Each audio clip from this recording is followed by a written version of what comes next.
આજે આપણે રિઝનિંગની અંદર ઘડિયાળ જોવાના છે શોર્ટ ટ્રીક સાથે, અને એમાં પાર્ટ 1 આપણે જોઈશું 4 ટ્રીક જોવાના છે. અને આ ચારે 4 ટ્રીક એ તમને એકદમ સરળતાથી ખબર પડી જશે. ટ્રીક નંબર 1, 2, 3 અને 4 એ ટાઈપ 1, ટાઈપ 2, ટાઈપ 3 અને 4 એમ શોર્ટકટમાં જોવાના છે. એટલે ખાસ ધ્યાન આપજો, તમને મજા આવશે.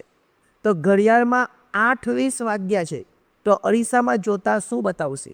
જ્યારે પણ અરીસો આવે એટલે 11:60માંથી તમારે બહાર કરવાનું. કેટલામાંથી બહાર કરવાનું? 11:60. કેમ 11:60? 11:60 એટલે 12 જ થઈ. એટલે 60 એટલે 1 કલાક અને 11 એટલે 12માંથી બહાર નથી કરવાનું, પણ 11:60માંથી બહાર કરો. એટલે 11:60માંથી તમે 8:20 બહાર કરો. આ 11:60 અને એમાંથી બહાર કરો 8:20 એટલે 60માંથી 20 જાય તો 40 અને 11માંથી 8 જાય તો 3. એટલે જવાબ આવશે 3:40. કેટલો આવશે? 3:40. આ ટાઈપ 1 છે. આવું આપણે આગળ જોઈએ એટલે તમને વધારે ખબર પડશે. જોઈએ, અરીસામાં પ્રતિબિંબ. ઘડિયાળમાં 11:30 વાગ્યા છે, તો અરીસામાં પ્રતિબિંબ શોધવાનું છે. ઘડિયાળમાં કેટલા વાગેલા છે? 11:30. પણ ખાસ ધ્યાન આપજો, જ્યારે પણ 11 થી 1ની વચ્ચેનો સમય આપેલો હોય ત્યારે આપણે 11:60માંથી બહાર કરવાનું નથી. કેમ કે આપણને સમય કયો આપેલો હોય?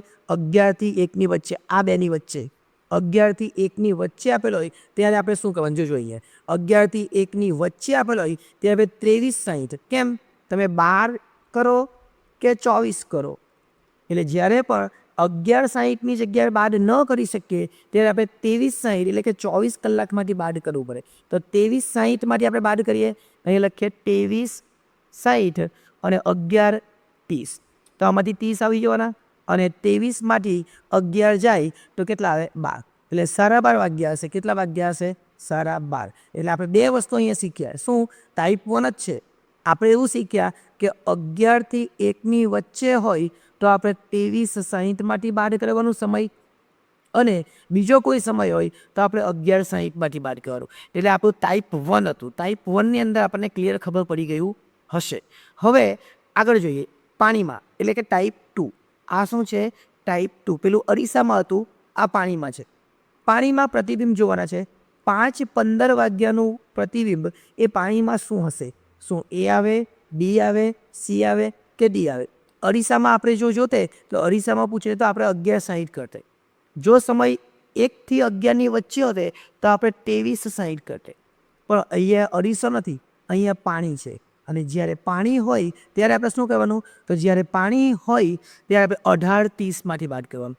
કેટલામાંથી બાદ કરવાનું? 18:30માંથી. તો આપણે લખવાનું અહીંયા 18:30. ઓકે, 30 મિનિટ કરતાં ઓછી છે એટલે કેટલા આપણને કીધેલા છે? તો 5:15. અહીંયા લખવાનું 5:15. 30માંથી 15 જાય, પણ આ મિનિટ જો 30 કરતાં વધારે હોય ને તો એના માટેનું અલગ છે પાછું 17:90 તે પછી આવશે. પણ 18માંથી 5 જાય તો 13, 13:15. 12 વાગે, 12 પછી 12 ને 1 13 એટલે 1:15 આપણો જવાબ. 12 ને 1 કેટલા આવે? 13. એટલે આપણો જવાબ આવશે 1:15. આ ટાઈપ 2 છે.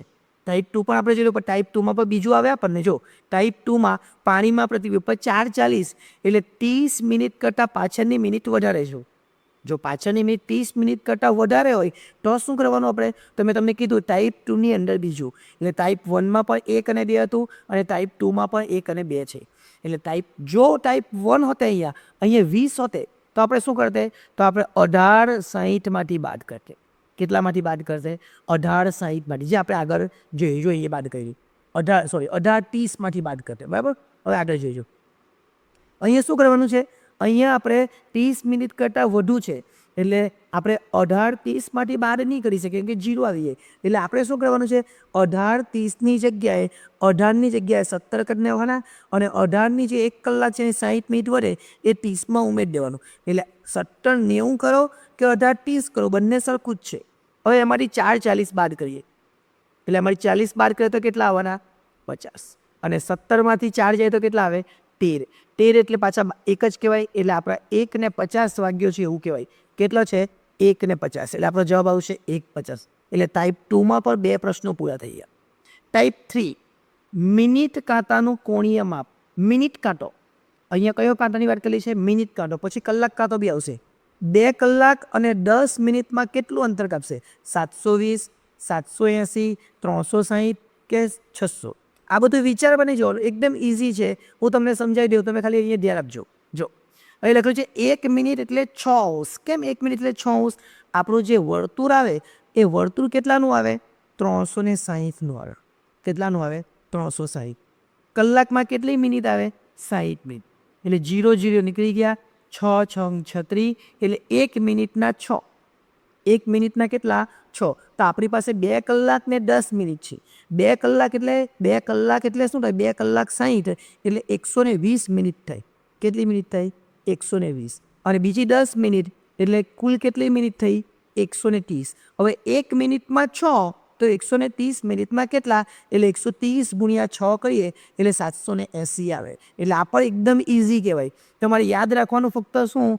1 મિનિટ એટલે 6 અંશ. આટલું યાદ રાખવાનું. 1 મિનિટ એટલે 6 અંશ યાદ રાખવાનું. જેટલી મિનિટ આપે, ધારો કે તમને એવું કહે 4 કલાક અને 5 મિનિટ, આવું આપણે શું કહેવાનું? 4 કલાક એટલે 4 ગુણ્યા 60 કહેવાના, એટલે 240. અને આ 5 મિનિટ ઉમેરી દેવાની એટલે 245 અને ગુણ્યા 6 કરી દેવાના, એટલો ખૂણો આવે. ઓકે, ચલો આગળ ચાલીએ. ટાઈપ 4 કલાક કાંટો. અત્યારે મિનિટ કાંટો જોયો, હવે કલાક કાંટો. 12 થી 4:20 સુધીમાં કેટલા ડિગ્રી ફરશે? હવે જ્યારે 1 મિનિટમાં 6 અંશ કીધેલું હતું, કેમ એવું? તો 1 મિનિટમાં 6 અંશ કેમ કે વર્તુળ 360નું અને મિનિટ 60 આવે એટલે 6 આવ્યા. પણ આપણા કલાક કેટલા આવે? તો કલાક તો 12 જ આવે, એટલે કેટલા આવશે આપણા? 30. એટલે 1 કલાકમાં 30 અંશ કાંટો ફરે એવું કહેવાય. 1 કલાકમાં કેટલા અંશ? 30 અંશ. જોઈએ 1 કલાક 30 અંશ. પણ આપણને 4 કલાક કીધેલું છે, તો 4 કલાક ને 30 મિનિટ એટલે 4 કલાક ને 30 મિનિટ 4 1 કલાક ને 30 અંશ, તો 4 કલાકમાં કેટલા? 120 અંશ. અને બીજી પાછી ફરી જો સાંભળજો. જો અહીંયા આપણને શું કીધેલું છે?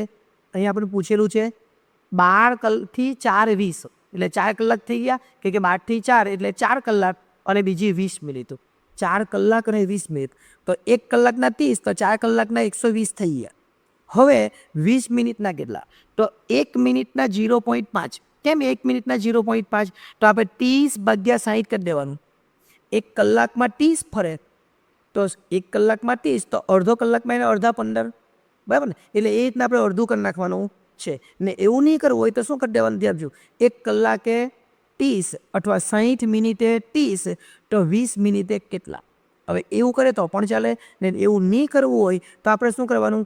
કે 30 જે છે એ 60 મિનિટમાં ફરે છે. 60 મિનિટમાં 30 એટલે અડધું ફરે એવું કહેવાય. તો 20 કેટલું ફરે કહેવાય? 20 10 ફરે. 1 0 પડે એટલે અડધું, એટલે 20 10, તો 120 ને 10 બીજા કેટલા કહેવાય? 130. આગળ કલાક કાં તો 5 કલાક અને 10 મિનિટમાં કેટલું અંતર કાઢે? 5 કલાક. 5 કલાક એટલે મેં કીધું 30, 1 કલાકમાં 30, તો 5 કલાકમાં 150 થઈ ગયા. પણ બીજી 10 મિનિટમાં અડધું એટલે 5, એટલે જવાબ આવશે 155. 155 અહીંયા છે, જો આપણે જોઈએ 155 આવે કે નહીં તે. જો એ ફરીથી કહેવું, 5 કલાકમાં 150 અને 10 મિનિટ હોય તેનું અડધું એટલે 5, એટલે 155 આવશે. હવે અહીંયા તમને 6:15નું પાણીમાં પ્રતિબિંબ શું છે આ તમારે કોમેન્ટમાં જવાબ આપવાનો છે, અને એ જવાબ તમારે સમજાવવાનો છે. આપણે અહીંયા ટાઈપ 1 2 3 4 એમ 4 પ્રકારના પ્રશ્નો જોયા. ફરીથી એકવાર વિડીયો જોઈ લેજો. આ 6:15ને પાણીમાં કેટલા દેખાય એ પણ જવાબ આપજો, અને 6:15ને આપણે અરીસામાં કેટલા કરી શકાય અથવા અરીસામાં શું દેખાય એ પણ જવાબ આપજો. એટલે બંને જવાબ આપજો, જેથી કરીને ખબર પડે કે તમને પાણીમાં અને અરીસામાં ખબર પડી કે નહીં. આભાર.